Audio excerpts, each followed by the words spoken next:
I will also keep time, so I'll try and give you guys like a 5-minute warning to all our presenters. And I'd love to go ahead and introduce you all.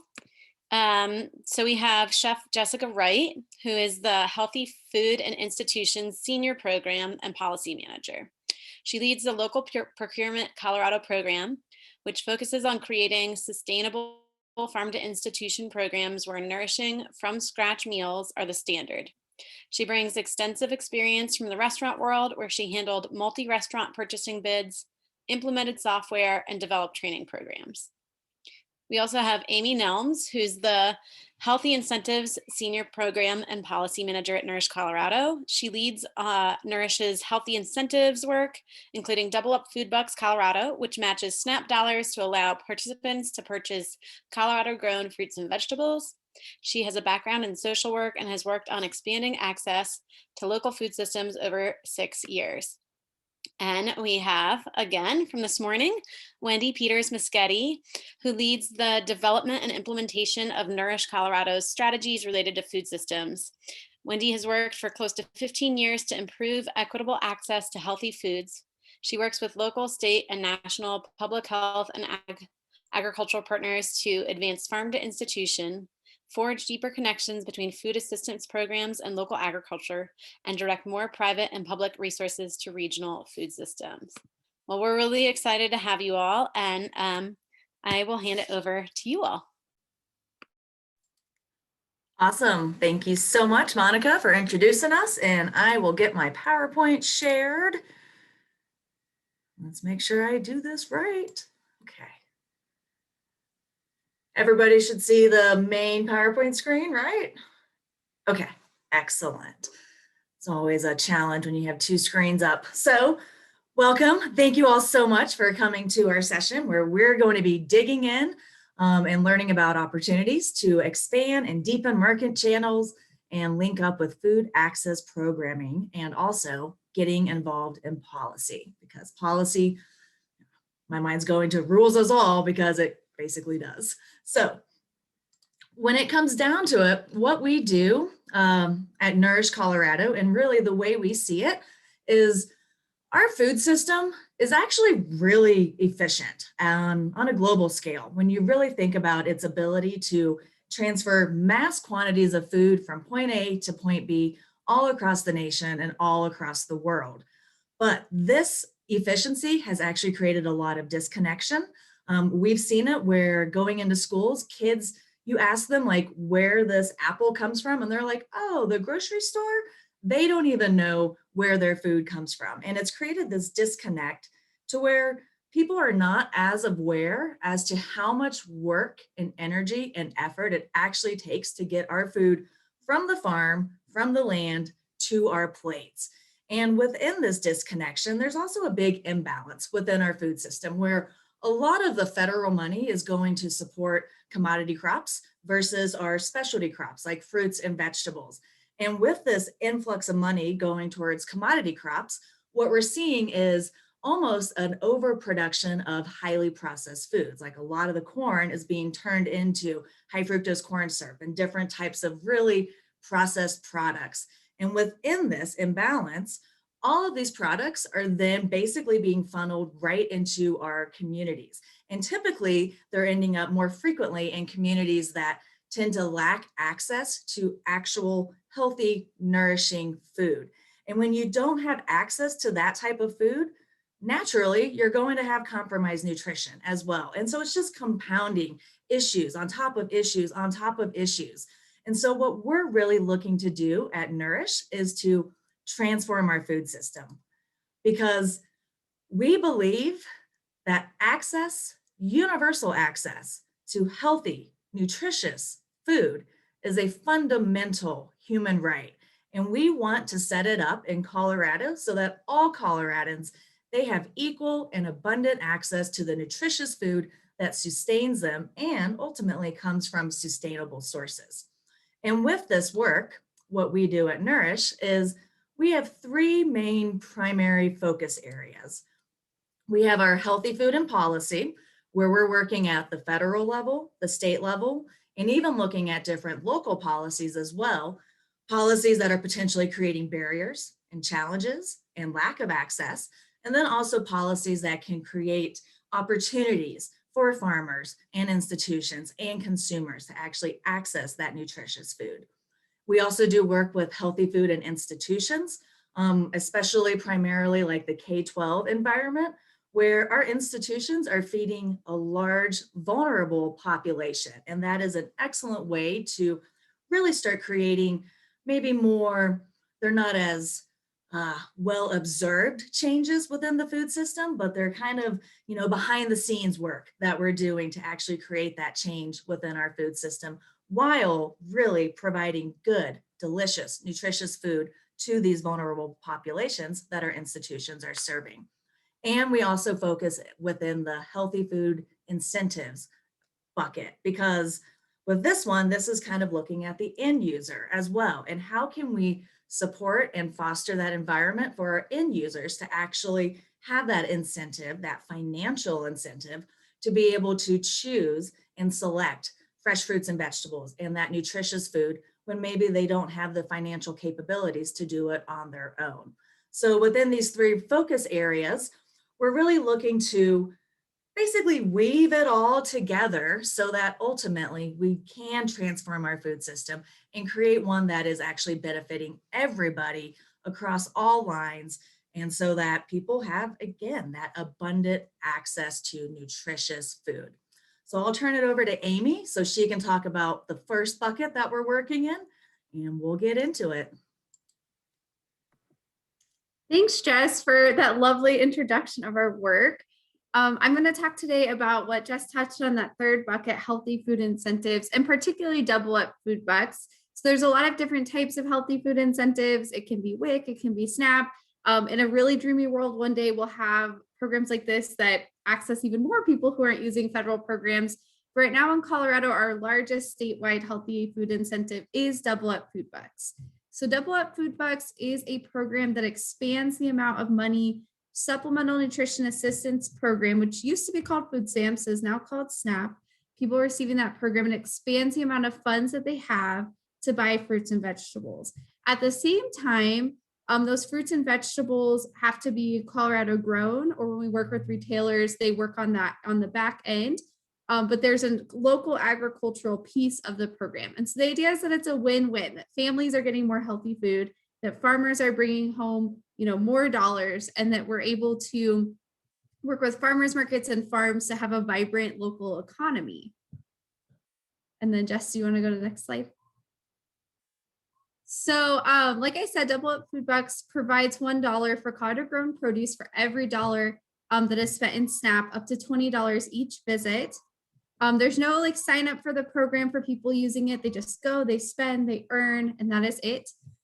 We are across the food retail chain. So we'll work with farms, we'll work with CSAs, farmers markets, farm stands. If you are selling local food and you're willing to get SNAP authorized to accept SNAP cards, we will find a way to make this program work for you. And it's something that we're very committed to at Nourish. And we've had some really exciting partnerships because of that flexibility. Right now it's available at roughly 80 locations in over 30 counties. So we still have room to grow, but we are really excited that we're available in most of the corners of the state. And you can find where we're at doubleupcolorado.org. Thanks, Jess. Just some high level, how is it going? So in 2020, as some of you experienced, it was for some farmers markets and farms, they saw the use of SNAP at the market and double up at the market just skyrocket. Other farmers markets, not so much. And so it was an interesting year because we actually ended up with 100,000 more double up sales at 403,000 in the state than we initially thought. That's like $100,000 more than any previous year. And I forgot to mention we started in 2016. And then we had an increase of 2,000 households. So if you're sort of thinking, if you're running a farm, a farm stand, farmer's market, and you're like, I don't know if I want to do double up food bucks. I don't know if there's a demand in my community. I think there's a couple things I would consider. One, you might be surprised that I think especially one of the really unfortunate things about the pandemic is that there are just more families who are in need of the SNAP program, and offering them, a really comfortable place to shop is extremely meaningful. I think the second thing is, we really saw farmers markets in the local ag community like be people's saving grace at a moment when grocery stores were running out of produce, or people who maybe are at higher risk and could only shop outside, had these different venues. And I think having price inclusivity and economic justice within farmers market spaces is just so important for access, so that people who maybe weren't comfortable going to a store could shop at a farmer's market. And the last thing I'd say, if you're on the fence, is just that I think the more and more this becomes the norm in the local agricultural community, there's just so many spillover effects for all of us. I'm not even going to say just SNAP participants. For farmers, it's a new customer base. For SNAP shoppers, it's a program offering the ability to have choice and autonomy and to try new fruits and vegetables and to meet your farmer.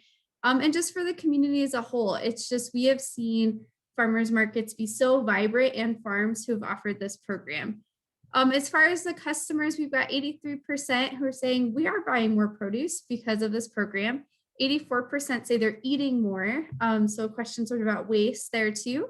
And then 74% report eating more fruits and veggies. And for me, this is like the statistic. I know it's the lowest one, but it sort of warms my heart because I'll be honest, like, I've lived on these limited budgets and I know what it's like to want to try that like local. I mean, for me, the first one was kohlrabi, and to just feel like, oh, I want to try it, but if I don't like it or I cook it wrong, like I'm going to have to eat it because I don't have anything else to eat. And I think families just being able to take these risks and try new things and hear from their farmers and market managers, et cetera, like how to cook them, it's just incredibly special and impactful.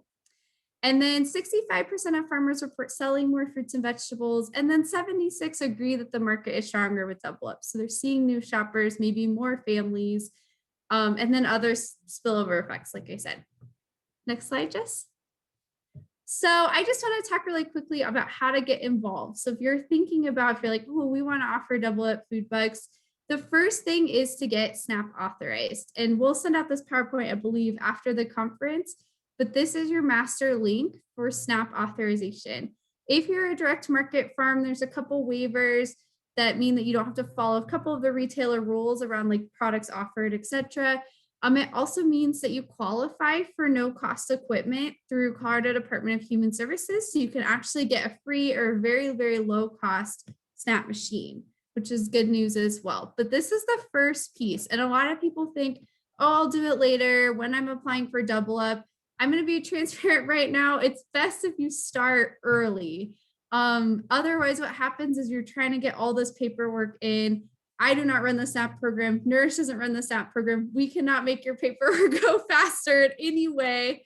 And so I always tell people, start early. If you think you want to offer this program in 2022, go ahead, check out the link and start your application now. I've seen it take anywhere from, I want to say the shortest was 2 weeks and the longest was 6 months. And so it just sort of depends on, how busy the food nutrition service office is, if, they get paperwork and they need something else from you, those types of things. So there's a pretty big range in how long that takes.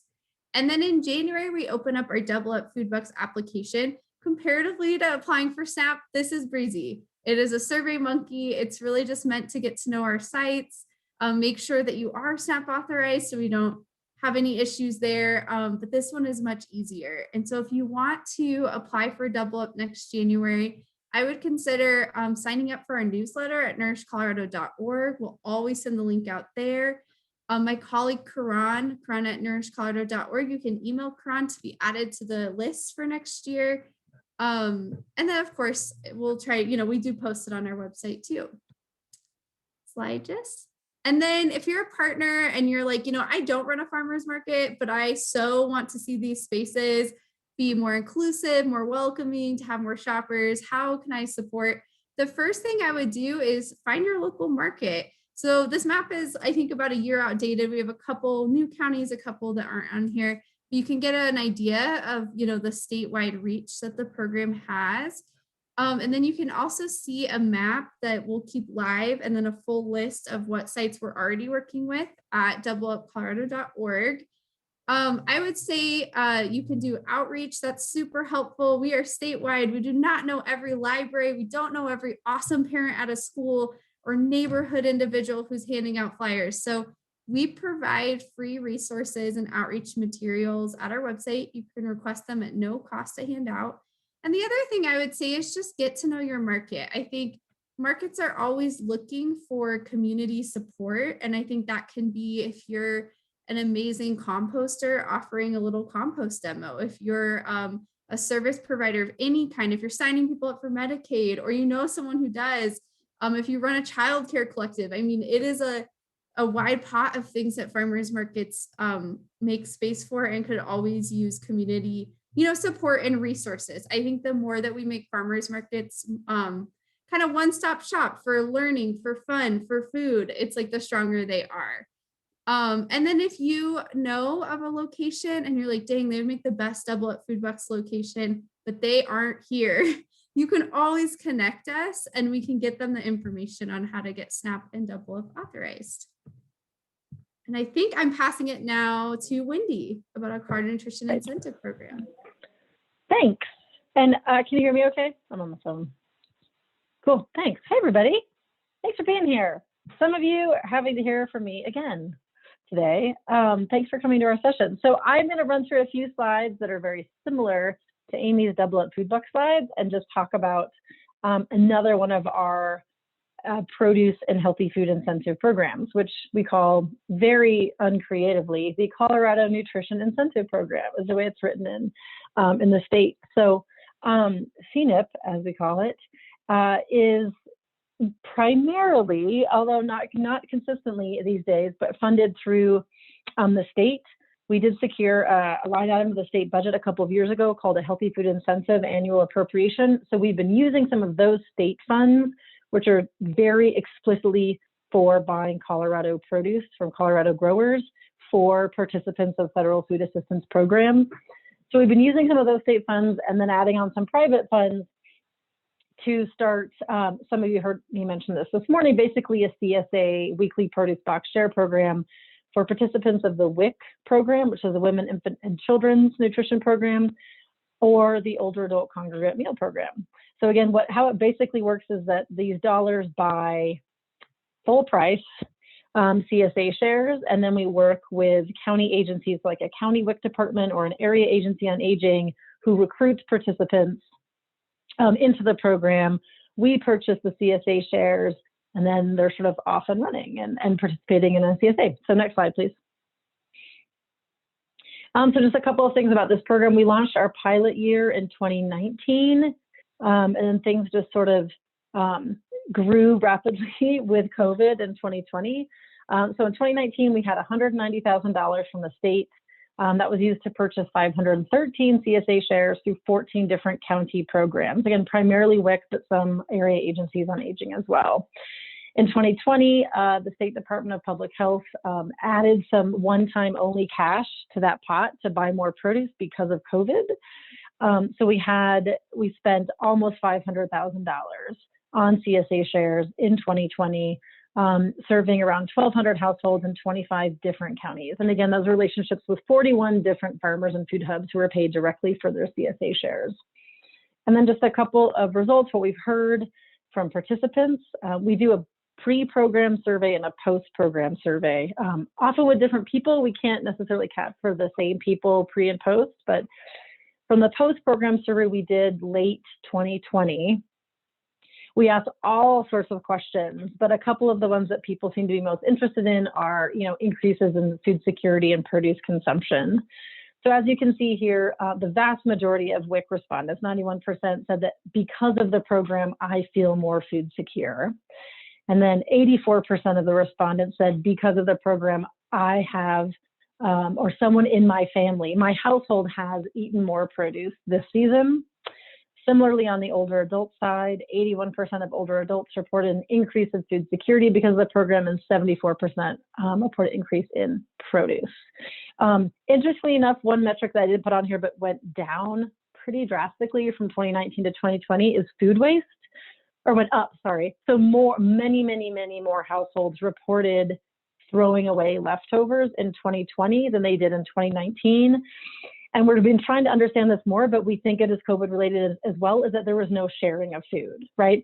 Oftentimes people would share extras with neighbors or others in their community or have someone over for dinner, and that just wasn't happening. So we did see an increase in food waste in 2020. And on the grower side, only 20% of the first year growers we'd worked with in 2019 had ever participated in WIC before. And then 100% of our grower partners in 2019 returned in 2020. And then we even increased that. And every single grower reported an increase in financial stability because of the program. So that's the sort of consistency we'd really like to see. And we like that this provides for local growers. So next slide. So basically how to get involved is basically call me, no matter who you are in this and what role you play here. It's basically like call Wendy if you're interested. We currently do not have state funds in 2021 for this program, but we are busy securing state funds for the future and additional private dollars. So we're, besides a few counties that are funded, we're in a bit of little bit of short hiatus in most counties right now and hoping to pick up again later in 2021. We don't know which counties it's necessarily going to be provided in when we move forward later in 2021. It has to be the local WIC office and then the local area agency on aging are the ones that basically respond to us and say, we want to do this. We issue sort of a call for applications and they have to respond and say, yes, we want to manage this. They're not paid money to do it, but they need to commit to recruiting, say, WIC mamas or older adults and to manage that part of the program. So they're the ones that really kind of get to decide what counties we fit in. But if you're a producer and you want to know about this, or if it's in your county, please contact me. Obviously, any area agency on aging or WIC office, I'd love to hear from you if you're interested. If you provide some other sort of support service like nutrition education, and you think we can work with you if this is offered in your county, please let me know. So the bottom line is, let me know what county you live in, and if you want to participate more, and I can let you know if that's a county where we have or are planning on having a presence. And we'd really love having community partners. The WIC dietitians are incredible, and a lot of the senior centers provide a lot of nutrition ed. But places where we've been able to partner with Extension or Cooking Matters or others that can just sort of bring in an extra layer of support and education around eating seasonally has been really, really helpful. Some counties even developed their own shared Facebook group, like a closed Facebook group, like just for the WIC mamas, and they're like posting recipes every week and asking questions. So some really cool stuff has happened. So basically call me if you want to know more. And next slide, which I think is back to you, Jess. Yep. Back to me. Thanks. Awesome. Thank you, Wendy. So now we're going to move into the Healthy Food and Institutions bucket. And this is where Local Procurement Colorado comes into play. So LoProCo, which really this initiative, very simple, is we would like to make farm to institution the norm. And really we would like to get it to where instead of these little one-off events that our institutions are doing, we want this work to be sustainably weaved into how they build their menus, train their staff, order their food, interact with the community, and so on and so forth. So we really do see our institutions as anchors within their community where, with the right support and resources, they can help build, grow, and strengthen these local food economies. And so with LoProCo, what we do is we actually have a regional workshop model. That's one of the main mechanisms for doing this type of work. And we target regions. We are targeting Southeast Colorado in 2021 at the end of this year, November, December.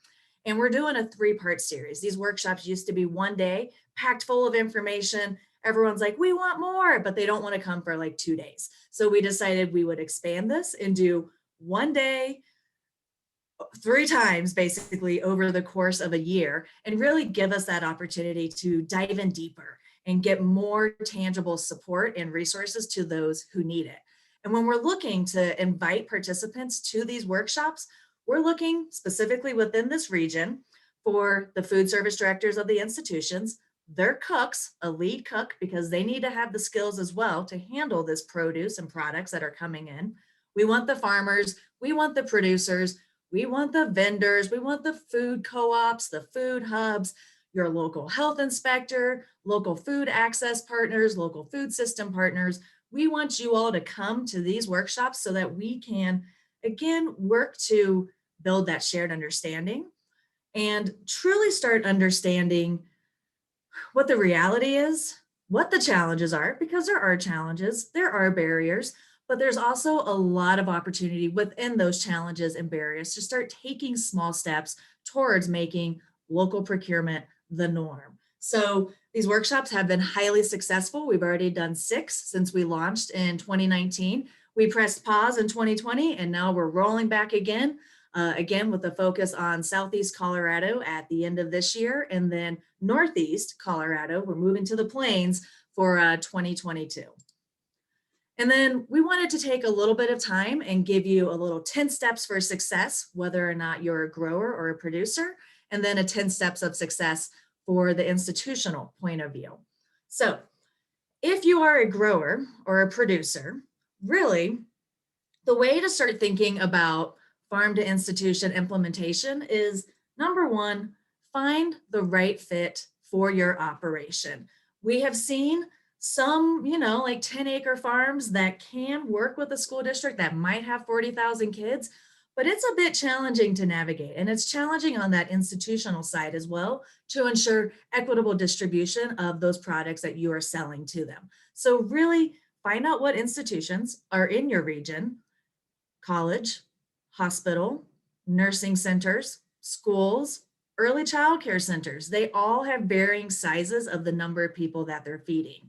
And then once you find that institution, it's important that you get to the right person.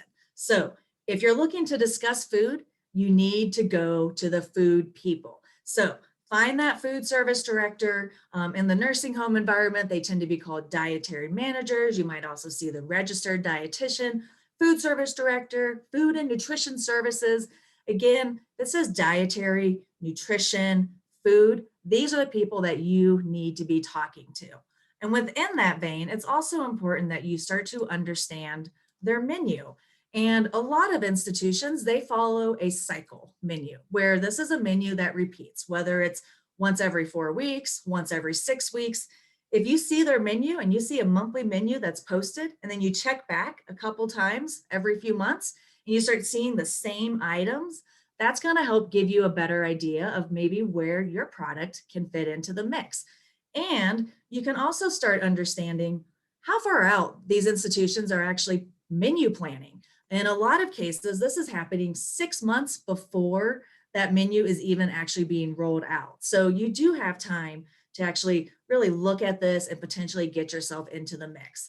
And in a lot of places, especially the school side, there's some great special events that could be an opportunity to feature your products as well. And in some institutions, there's a food service director, and then there's a menu writer as well. So you might find the food service director, and then they're going to direct you to the menu writer once you've started to develop that relationship. And then it's important to visit that district or that institution. Have a meal, check out what they're serving that day. Check out what their receiving area looks like and what the storage units look like. They might not have very much space. They might have very little capacity to take on large amounts of products, but they can do stuff pretty quick and turn it around for service within that week. So become familiar with that. And then you also will have to become familiar with the procurement process. And these are things that we do teach and train on within our workshops, because procurement is, it's a beast. I'm not going to lie. There's a lot of different acronyms out there. There's IFBs, RFQs, RFPs, sealed bids, open bids, everything along those lines. And this is the language that these institutions are speaking. So it's important to be aware of that. And in a lot of cases, institutions like hospitals, they're in group purchasing organizations where they effectively have to purchase 80% of their products from that prime vendor. And then they might have 20% flexibility to go outside of that contract and work with their local producers. So you'll hear them say, oh, I'm in a contract, I can't purchase anything. But if you understand that 80-20 rule, it has a little flexibility here and there. If you understand a request for a proposal versus an invitation for bid, lowest price wins. That's just the way it is. Versus a request for a proposal, you have a bit more flexibility. There's different parameters and evaluation metrics that are put into place to where you can get that local apple that might cost a little bit more, but because there's certain values in place, because it's harvested within 48 hours of delivery, or it's a special variety like the wacky apple that we're looking for, they can make considerations that aren't specifically focused on price. And then within this, institutions, honestly, food safety is at the top of our minds no matter what. And especially in the K-12 environment, and the hospital environments, we're serving vulnerable populations. So we have health inspectors literally like living on our shoulders, basically telling us what to do and how to make sure we're doing our food safe. So they're going to ask for evidence of an on-farm food safety plan. In a lot of cases, they do prefer GAP certification. A little insider tip, in the K-12 environment, GAP certification is not required for a farm to sell to school. However, you will find that most of them do have that rule in place. So it's good to really be aware of that and just understand, where they're coming from. And part of this is that communication component. So myself as a chef, food service directors, we don't speak farm. Like, I'm still trying to understand like the timeline for ordering seeds and planting and harvesting. And I'm so behind this year for my own garden that I'm just going to have to go and buy starts because I didn't even get my seeds going this year. But you need to be open and excited to educate them about this process because they do want to learn. And within this, we also really recommend that you start small. Seriously, 1 or 2 crops. There's Colorado Proud Day. Schools have in October is National Farm to School Month. Maybe you look to just work with 1 or 2 institutions, or maybe even find a distributor of local produce and go during that kind of an avenue versus don't go too big. We've seen it happen and it leads to failures. So be comfortable and be okay with starting small. And honestly, we like having marketing materials. We want to promote, we want to share information about your farm. We want to spread the good word. And that paired with the value added services where maybe you can come and visit that institution. Maybe you can do local farm tours and have people come and visit your farm. Any of these things are really going to like set off those little like, ooh, this sounds exciting and it's worth me spending a bit more money to get your product because you're offering some of these additional value added services that my customer really likes as well. And then on the institutional side, really, when it comes to it, especially in K-12s, they're supposed to define what local means to them. And what tends to happen is they box themselves in and they make their local definition a little too rigid. So we really recommend from the institutional point of view that you don't box yourself in, especially if you're an institution on some of these borders around our state, because there's great products grown in New Mexico, and you might not have as easy access to stuff coming from northern Colorado than what you might have coming from New Mexico because it's right down the street from you. So we always work with our institutions to broaden their definition of local to where they can say, we prefer items grown within a 100-mile radius or grown and processed in Colorado is preferred. And within this, it's important to know what is local for your area. Colorado, very diverse. There's a lot of stuff growing in our state. So know what's grown in your state and then also find out what's grown within your region. Health departments, again, they're always on our shoulder, but we like to preach being proactive rather than reactive with your health department. So get to know them, develop that relationship, see them as a resource versus, how it used to be when I worked in restaurants when the health inspector showed up and it was like, stop, don't touch anything. And we all kind of had that fear. So you want to see them as that resource because again, they're here to make sure that your food is safe and that you're doing things right. And that's honestly the way it should be. Start small. You're going to hear this across the board. So just be smart, start small, find 1 or 2 crops. And again, a lot of institutions seem to say, oh, well, we're K-12, like, oh, well, we're not even in school during the growing season.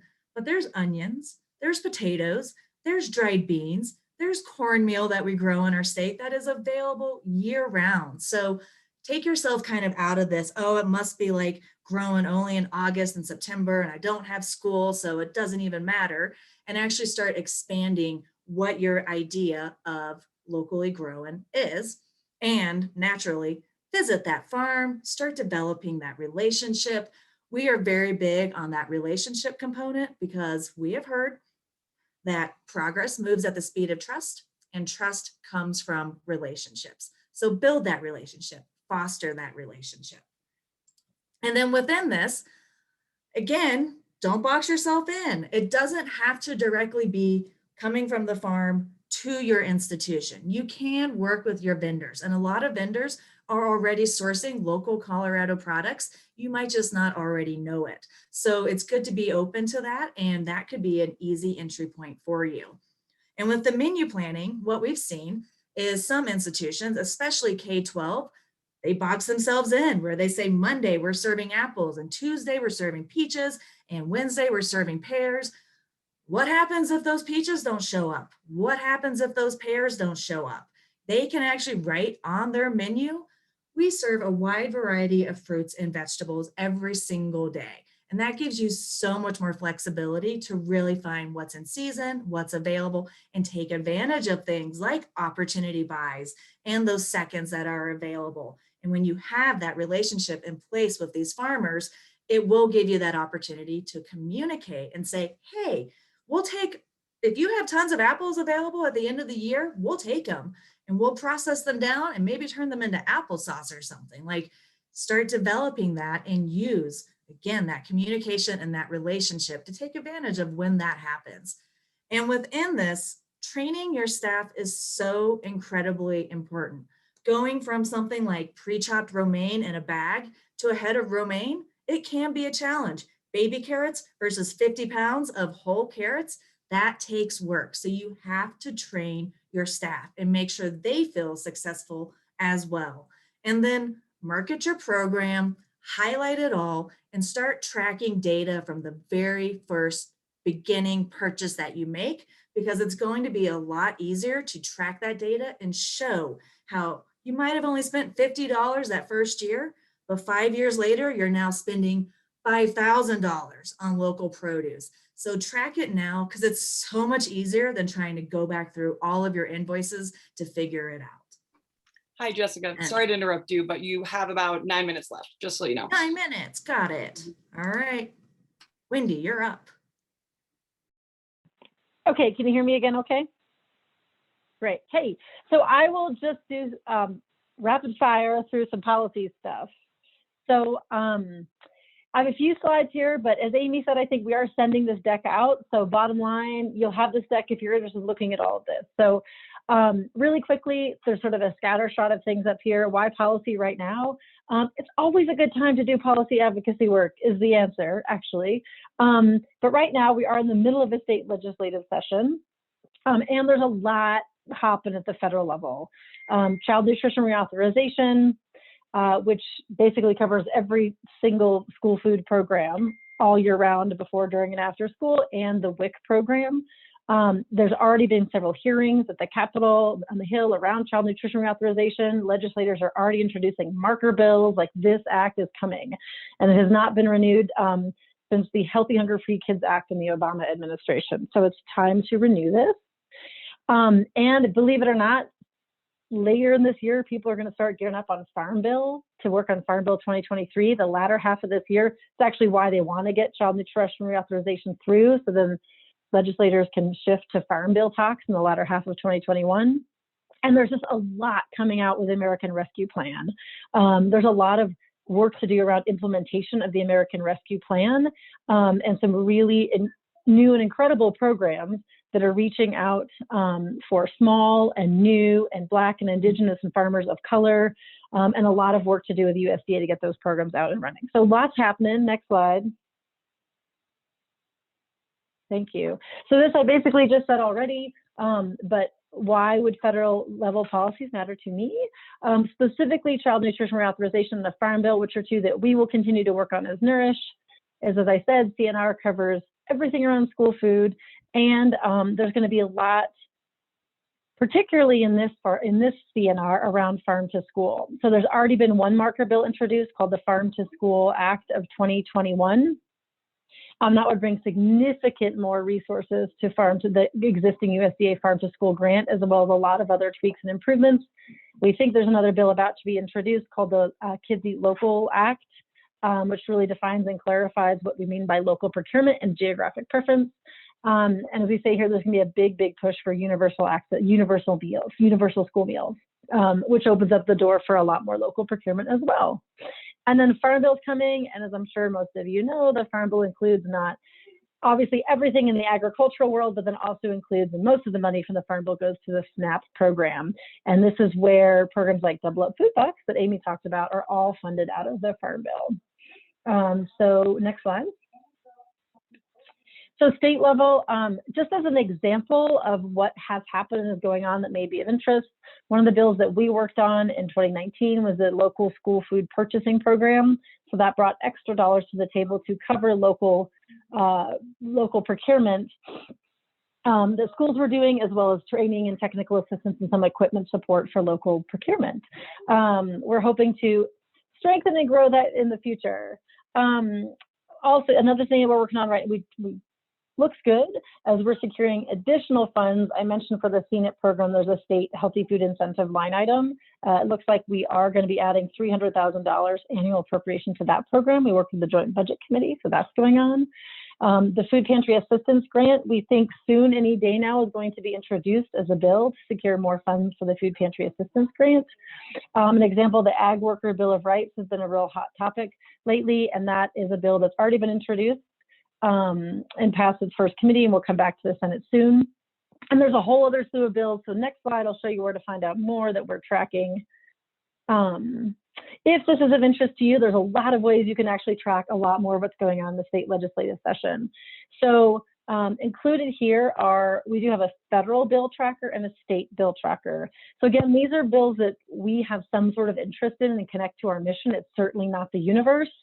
But they have updates on the bills, if they've been introduced, what their status is, what their focus is, and then if we endorse them or not.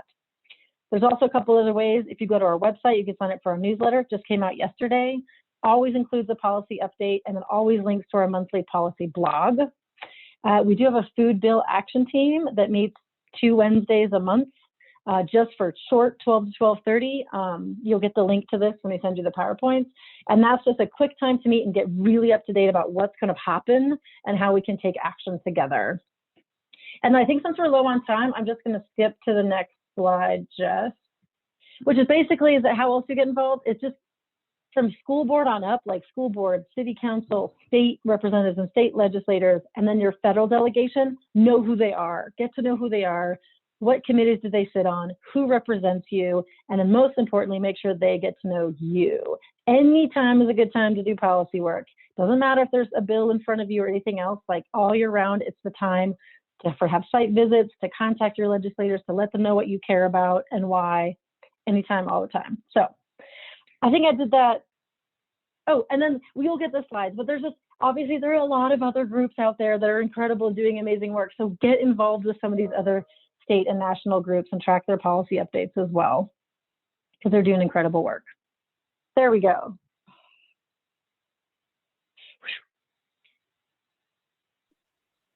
And then we have a few minutes for questions. Yeah, thank you all so much. I want to open it up to see if there's any questions that folks have.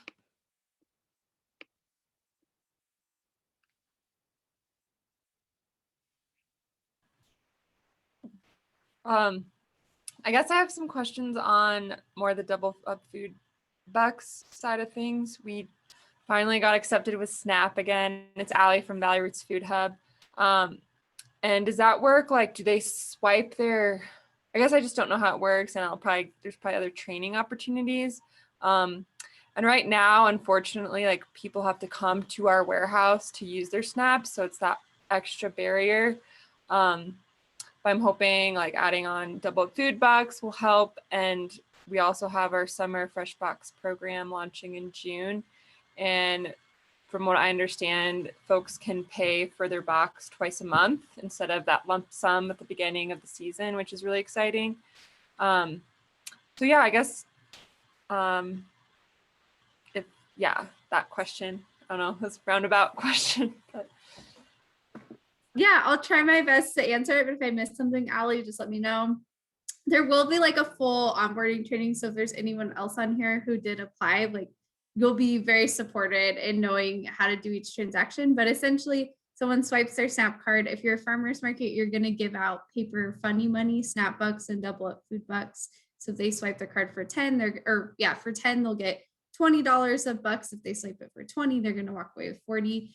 For CSAs, farm stands, places where it just doesn't make sense to like exchange fake money just to get it back. Honestly, we have a 50% off a buy one, get one version, which is what you were referencing, Allie.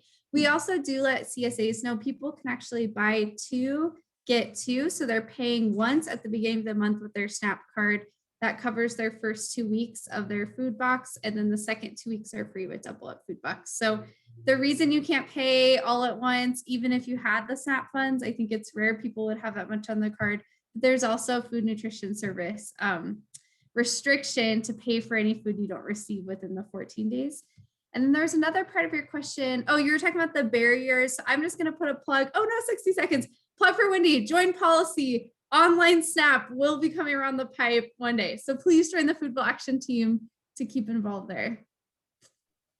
Well, thank you all so much. This was so informative and I took tons of notes, and it's always been really great to work with Nourish Colorado, and we appreciate you giving us sort of more of a statewide perspective on what's going on around here. So thank you.